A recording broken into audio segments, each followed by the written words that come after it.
I think that's kind of like a perfect segue into like the first question that we had for everyone. This one's all about budgeting. So this person wrote, should I be increasing my budget with inflation? I've gotten pretty good at creating an accurate budget for my expenses. It works well for a few months, but time and time again, inflation slowly creeps in and my budget falls short. How are you keeping your budget realistic across time with rising costs? And, I think this question, it's perfect based on what we were just talking about in the beginning. But, we were talking about like certain items like eggs or whatever it is have gone up in price like pretty dramatically over the last couple months. But like, I don't know, I'm a big believer that like I genuinely don't think that you'll notice the increase in costs or rising inflation over the course of like 2 or 3 months. Like this is something that's easier to compare over the course of like 2 or 3 years, or even year to year. You can kind of see that big increase in prices. But like if you're creating a budget and it only works for you for the next like 2, maybe 3 months, and then you're finding yourself having to readjust, I don't know, Lauren, do you think that's truly because of inflation and increasing costs? Or do you think that might be a little bit of like lifestyle creep coming in? Yeah, I also feel like I don't know. I like to give myself a little wiggle room in my budget too. So I don't think I would even notice a tiny bit of shift in my inflation just because of that. But yeah, I think you're right. I think it could be a little bit of like lifestyle creep there. I don't know. As far as like how we adjust like for inflation, I think because I track all of my expenses, you know this, Nick, because we track everything. I think I have a good pulse on like what things coming in each month and what that looks like. So if I notice like randomly one month that, maybe my groceries were more expensive that month and I go in there, I'm like, okay, I bought an espresso coffee this month. That's why. I notice that's more of like a lifestyle thing rather than like actual, inflation. But I have noticed probably from like 2 years, probably to now, my budget for groceries has probably went up at least $100. But like I said, I've also been, eating more like organic foods and like grass-fed beef and stuff like that. So yeah. Yeah, which is like in one sense like a lifestyle inflation, right? Sure. Lifestyle creep. Yeah, no, I 100% hear what you're saying. Like I feel like over I don't think I've changed my budget for groceries in like several years now. Like $500 has just continued to work for us for at least the last 2 years. Yeah. And like I said, like we've had to make some adjustments to like, okay, like maybe we don't buy certain items anymore, or like it's kind of like a treat every once in a while. But like, no, I totally hear what you're saying. Like there are times where like, okay, like we've got like 5 or 6, like maybe a week left and we're like pretty close to the cap on our grocery budget. And I kind of look back at my expenses. I'm like, yeah, it's probably because of that one grocery trip. Like we went all out on snacks or something, or we wanted to like do something. And that's kind of why. Yeah. But I don't know what this person's saying, like their budget really only works for a couple months. Like, I don't imagine that like over a 2 or 3 month period, like you're going to suddenly see like $50 in increased costs, which in my mind, like if you're constantly going over $50, like that's probably enough reason to increase your budget. But like, I don't know. I don't think that like over the course of that short of a time period, you're going to notice it to where you need to increase, right? You need to increase the categories in your budget. And if you're doing that multiple times a year, like year over year, like you're adding a couple $100s to your budget every single year. I don't know. I feel like even at the most, like I could like, assuming there's nothing wild that happens in your life, like you start a family, you buy a home or whatever, like assuming expenses stay relatively the same, like I'd imagine like maybe every 6 to 12 months, you're kind of checking in and seeing like, all right, do I need to revise these numbers? But any more than that, I feel like it's something more so with your spending habits as opposed to just like, saying like, oh, it's inflation, right? Yeah. And honestly, my budget, like you said, yours hasn't changed that much. Mine's changed like very minimally, but I'm just like, I copy and paste it every single month and I don't really do too much with it. Like there's times where I'll have like, and it sort of balances itself out. So sometimes I'll have, more money left in my grocery fund. And I'll be honest, I don't spend that much on eating out. So I've been having a lot of money left over in that each month for like eating out. So I don't know. Like you said, like it's just kind of stays the same, but if it's going up that rapidly, it's probably because like you've changed something else other than like inflation, or you're driving more, or you have another family member that you're feeding now or something like that. Like something has to be changed there. I don't think it's going up that dramatically. Yeah, no, I definitely agree. Now I'm curious, like, what do you feel like like, okay, like maybe you've been in the same budget or you've used the same numbers for your budget for the last couple of years. Like I know for me, like I feel like we're getting close to the point where like maybe revising some of those numbers would be a good idea. Do you feel like there's anything that like people should look out for when they're going to adjust their budget, and the justification for it is like costs have gone up, inflation's hitting hard, like I need to adjust these numbers? Do you feel like there's like maybe pitfalls that people should try to avoid between determining if this increase, am I just justifying like lifestyle creep, or do I genuinely need to increase the cost here? Like, do you feel like there's something that people should keep an eye out for?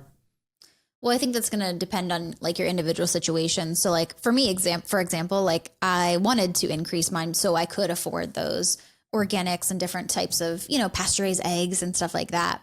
But if you're really just like, I think those are the things you have to look at. Like, okay, is it actually the price of something, or is it the lifestyle that I want to have? You know, and I don't think it's a problem. I think you should, you know, if you want to do that, if you want to eat those types of foods, like I definitely think you should. That's why I haven't like, you know, shamed myself for like, you know, for increasing our budget as far as like groceries and stuff goes. But I'm not sure if that answers your question.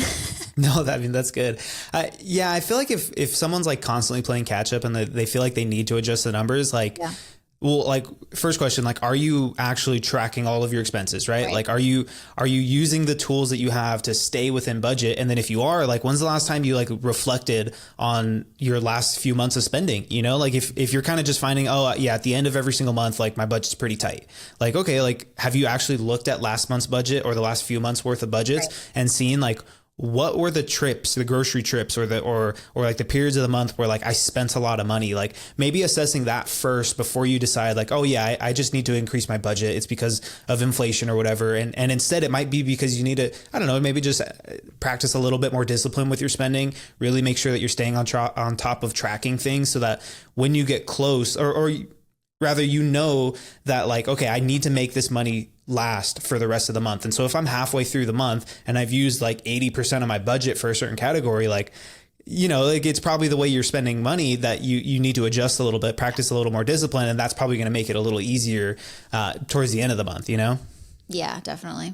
Yeah, but I don't know. I feel like one thing I've noticed too that like can really break a person's budget is like how many monthly expenses do they have? And on one of our last episodes about like, should you finance it or should you pay cash for it? Like someone had commented about, oh, like I'd rather just roll my new phone purchase into my bill. I can take the incentive and just pay it off monthly. And I'm like, in my mind, I'm like, dude, me and my wife, we try to avoid monthly payments like whenever possible, you know, because the less monthly payments I have, like, yeah, that means in the moment I do have to pay cash for it. And that might take a little bit out of my savings. Right.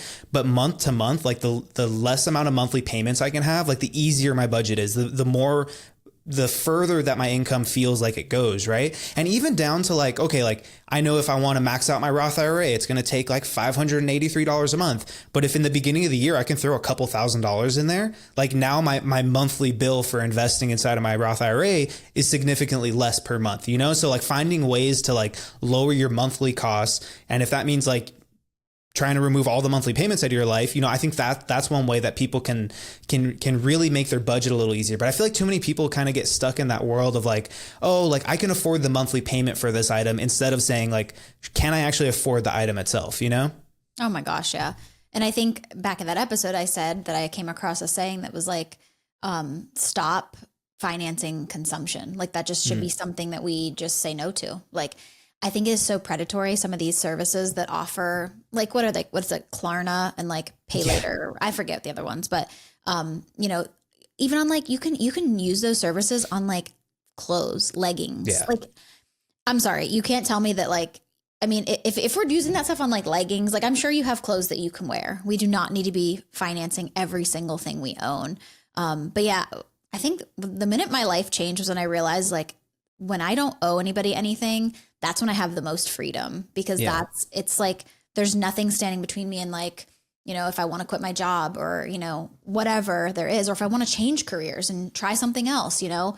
But yeah, I think we just need to get away from the monthly payment thing. But I think with inflation and the rising costs, people have become, they've kind of leaned into that a little bit more of like, okay, well, you know, this is only a little bit more per month. You know, these things are fairly cheap. You can finance your leggings for like $11 a month and you're like, oh, that's not bad. But then if you're doing this on multiple things, it's like that's really what's adding up. And that can also be the cause of all this. Like, you know, we talked about like lifestyle creep or like rising costs. Those little payments right there can really play into that as well. Yeah, I feel like I've seen so many, like whether it's like financial institutions or even just like retailer websites, right? Like they always offer like a buy now, pay later option. And it's for things that are like if you're doing buy now, pay later for something that's under $100, like not that it's justified if it's over 100, right? But like if it's under 100, even more so driving home the point that like, what are you doing? You know, like if you are constantly saying, can I afford the monthly payment? You get to a point where like you're maxed out on monthly payments and your budget feels so tight. And like, I don't know, I really believe that like most people could afford their lifestyle if they didn't have all these monthly payments in their life. You know, like they could afford to put money into retirement, to save some of their money, to not have to be stressed every time they go to the grocery store or whatever it is. But it's because of those monthly payments inside of their budget that they have to account for monthly, that's really what's blowing things out of the water, you know? Yeah, definitely.